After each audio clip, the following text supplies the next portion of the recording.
Hello friends, welcome to the Chitra Science Hub. Today we will discuss about the valence bond theory. तो सबसे पहले हम ये समझेंगे कि वैलेंस बॉन्ड थ्योरी क्या है। जैसे कि नाम से ही अंडरस्टूड है वैलेंस बॉन्ड, तो वो थ्योरी जो valence electron means outermost shell के इलेक्ट्रॉन से डील करती है उसे हमने कहा वैलेंस बॉन्ड थ्योरी। तो हमारी वैलेंस बॉन्ड थ्योरी के अकॉर्डिंग जो इलेक्ट्रॉन्स हमारे मॉलिक्यूल में जो इलेक्ट्रॉन्स होते हैं वो एटॉमिक ऑर्बिटल्स को ऑक्यूपाई करते हैं rather than the molecular orbitals. जैसे कि हमारी मॉलिक्यूलर ऑर्बिटल थ्योरी क्या कहती है कि एटॉमिक ऑर्बिटल कंबाइन होकर मॉलिक्यूलर ऑर्बिटल बनाते हैं। तो हमारी वैलेंस बॉन्ड थ्योरी क्या कहती है कि जो इलेक्ट्रॉन्स होते हैं वो आपके एटॉमिक ऑर्बिटल्स को ऑक्यूपाई करते हैं rather than the molecular orbitals. The overlapping of atomic orbitals results in the formation of a chemical bond. जो एटॉमिक ऑर्बिटल्स हैं वो आपके ओवरलैप करके आपका केमिकल बॉन्ड बनाते हैं and the electrons are localised in the bond region due to overlapping. और आपका जो ओवरलैपिंग से आपके जहाँ आपके बॉन्ड रीजन में जो आपके एटॉमिक ऑर्बिटल्स ओवरलैप करते हैं और आप कोवेलेंट बॉन्ड बनाते हैं। जैसे कि हमने ये फिगर में दिखाया हुआ है एक कोवेलेंट बॉन्ड फॉर्मेशन। एक हाइड्रोजन एटम दूसरे हाइड्रोजन एटम से मिला तो इसका 1s ऑर्बिटल ने दूसरे के 1s एटॉमिक ऑर्बिटल दोनों आपस में ओवरलैप करके आपका HH बॉन्ड बनाया, एक केमिकल बॉन्ड बनाया। तो मतलब ये वैलेंस बॉन्ड थ्योरी क्या कहती है कि एटॉमिक ऑर्बिटल्स ओवरलैप करके हमारे केमिकल बॉन्ड बनाते हैं।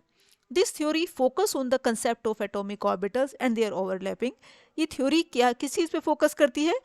आपके एटॉमिक ऑर्बिटल के कंसेप्ट पे और उनकी ओवरलैपिंग पे, और हाइब्रिडाइजेशन क्या है उन एटॉमिक ऑर्बिटल्स का। तो इन दो चीज़ पे हमारे एटॉमिक ऑर्बिटल थ्योरी फोकस करती है, एक तो ओवरलैपिंग और एक उसका हाइब्रिडाइजेशन क्या है। Chemical bonds are formed from the overlapping of atomic orbitals wherein the electrons are localized in the corresponding bond region। कि कोवेलेंट बॉन्ड आपका कैसे बनता है? तो वैलेंस बॉन्ड थ्योरी के अकॉर्डिंग कोवेलेंट बॉन्ड जो बनता है वो एटॉमिक ऑर्बिटल्स की ओवरलैप से बनता है और इलेक्ट्रॉन कहाँ लोकलाइज रहते हैं? In the bond region. जहाँ वो ओवरलैपिंग हुई उस बॉन्ड रीजन में हमारे इलेक्ट्रॉन लोकलाइज रहते हैं। तो ये हमने डायग्राम से दिखाया हुआ है कि किस तरह से एक एटम दूसरे एटम को अप्रोच करता है। यहाँ वो दोनों सफिशिएंटली फार अपार्ट हैं तो उनके बीच में कोई इंटरेक्शन नहीं है। जैसे ही वो एक दूसरे को अप्रोच करते हैं तो उनके एटॉमिक ऑर्बिटल ओवरलैप करके केमिकल बॉन्ड बना देते हैं। Now the postulates of valence bond theory. Valence bond theory हमारी हिटलर और लंदन ने दी थी 1927 और लेटर ऑन पॉलिंग ने उसे आपका लेटर डेवलप किया। तो साइलेंट फीचर्स क्या है हमारे वैलेंस बॉन्ड थ्योरी के? मीन्स वैलेंस बॉन्ड थ्योरी क्या कहती है? जो फर्स्ट और आपका पोस्टुलेट है वो कहता है ए covalent bond is formed by the overlap of half field atomic orbitals of different atoms. First postulate क्या कहता है कि डिफरेंट एटम्स के एटॉमिक ऑर्बिटल्स जो हाफ फिल्ड हैं, half filled atomic orbital overlap करके एक कोवेलेंट बॉन्ड बनाते हैं। Second, the overlapping of atomic orbital must have electrons with opposite spin. निकाल जो एटॉमिक ऑर्बिटल्स जो ओवरलैप कर रहे हैं उनके अंदर इलेक्ट्रॉन्स की स्पिन ऑपोजिट होनी चाहिए, मतलब सेम स्पिन नहीं होनी चाहिए, क्योंकि एक ऑर्बिटल में सेम स्पिन के इलेक्ट्रॉन्स पॉसिबल नहीं है। तो जब वो एटॉमिक ऑर्बिटल्स ओवरलैप करते हैं तो उनके इलेक्ट्रॉन्स जो होते हैं वो ऑपोजिट स्पिन में होने चाहिए।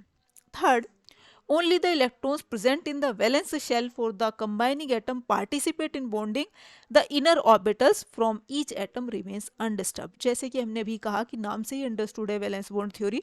तो वैलेंस बॉन्ड थ्योरी केवल वैलेंस इलेक्ट्रॉन से डील करती है। तो ये थ्योरी क्या कहती है कि केवल वैलेंस शेल के इलेक्ट्रॉन ही बॉन्डिंग में पार्टिसिपेट करते हैं और जो हमारे इनर ऑर्बिटल्स के इलेक्ट्रॉन्स हैं वो अनडिस्टर्ब रहते हैं, उनका आपका बॉन्ड फॉर्मेशन में कोई इन्वॉल्वमेंट नहीं होता। Next, the strength of covalent bond depends upon the extent of overlapping, the greater the overlapping the stronger is the bond formed. कि जो आपका कोवेलेंट बॉन्ड कितनी स्ट्रेंथ का बनेगा ये इस चीज़ के ऊपर डिपेंड करेगा कि कितनी एक्सटेंट की ओवरलैपिंग हुई, मीन्स कितनी ज़्यादा ओवरलैपिंग हुई। यदि हमारी ओवरलैपिंग ज़्यादा होगी तो स्ट्रॉन्ग बॉन्ड बनेगा। जैसे कि हम कहते हैं कि सिग्मा बॉन्ड हमारा पाई बॉन्ड के कंपैरिजन में स्ट्रॉन्ग बॉन्ड होता है। क्यों होता है? क्योंकि जो सिग्मा बॉन्ड बनता है वो एंड टू एंड ओवरलैपिंग से बनता है ओवरलैपिंग का एक्सटेंट ज़्यादा होता है। दूसरी तरफ जो पाई बॉन्ड बनता है वो लेटरल और साइड वाइज ओवरलैपिंग से बनता है, तो ओवरलैपिंग का एक्सटेंट कम होता है, ओवरलैपिंग कम हो पाती है, इसलिए हमारा पाई बॉन्ड जो है वो सिग्मा के कंपैरिजन में वीक बॉन्ड होता है। Next, depending upon the type of overlapping, the covalent bond may be divided into two types, sigma and pi. जैसे कि अभी बताया, ओवरलैपिंग के बेसिस पे कोवलेंट बॉन्ड को हमने दो क्लास में डिवाइड कर दिया, एक सिग्मा और एक पाई बॉन्ड। पाई बॉन्ड्स कैसे बने हमारे, साइड वाइज ओवरलैपिंग से, लेटरल ओवरलैपिंग से, और सिग्मा बॉन्ड कैसे बने, एंड टू एंड ओवरलैपिंग से। जैसे कि डायग्राम में हमने दिखा रखा है, ये आपका एंड टू एंड ओवरलैपिंग से बना तो ये सिग्मा बॉन्ड है हमारा, और जो लेटरल और साइड वाइज ओवरलैपिंग से बनता है वो हमारा है pi bond. Next, the valency of an element is equal to the number of half filled orbitals in the valence shell of the atom. देखा वैलेंसी क्या होती है एलिमेंट की, वैलेंसी एटम की किसके बराबर होती है, हाफ फिल्ड ऑर्बिटल्स के बराबर होती है। वैलेंसी शेल में जितने हाफ फिल्ड ऑर्बिटल्स होंगे एलिमेंट की वैलेंसी उतनी ही होगी। Next, the stability of the covalent bond is due to the exchange of the valence electrons between the participating atom. ये कहा कि जो कोवलेंट बॉन्ड की स्टेबिलिटी है वो किस चीज़ के ऊपर डिपेंड करेगी कि जो पार्टिसिपेटिंग एटम है वो अपने वैलेंस इलेक्ट्रॉन्स को शेयर करते हैं, क्योंकि जो हमारी कोवलेंट बॉन्ड है वो शेयरिंग से ही बनता है। तो कहा कि जो कोवलेंट बॉन्ड की जो स्टेबिलिटी है वो आपकी उस इसी फैक्टर के ऊपर डिपेंड करती है। अब हमारे वैलेंस बॉन्ड थ्योरी के कुछ ड्रॉबैक्स थे, कुछ लिमिटेशंस थे।